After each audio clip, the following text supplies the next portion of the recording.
waste is weight. You can also say that weight is waste.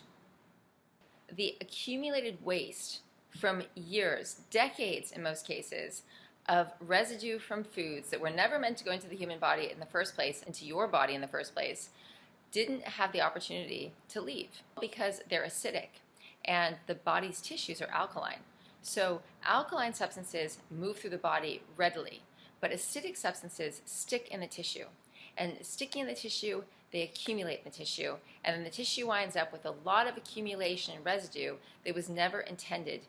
So you might wonder, well, that's a problem then, because I took all this in, all these square pegs went into my round hole, and now I have all this residue, all this accumulation of those corners from the square pegs, so I'm doomed.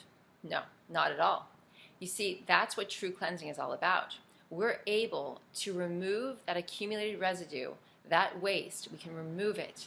That's what you're doing when you're truly cleansing, and you're removing the unnecessary accumulation, the waste, that which was never meant to be there, that which is only rotting, only holding you back, only making your organs tired, making all of your systems move more slowly, making you old, making you decay. We're removing that. We're not removing anything that's good or that you need. The body, though, when it's given the opportunity, given the conditions to remove what it doesn't need, it gets in there and does it. It wants to do that more than anything because it knows that by doing that, and there's infinite intelligence inside the body, it knows that by doing that, it's going to live a more full life. It's going to be exponentially more energized. It's going to be able to do what it came here to do.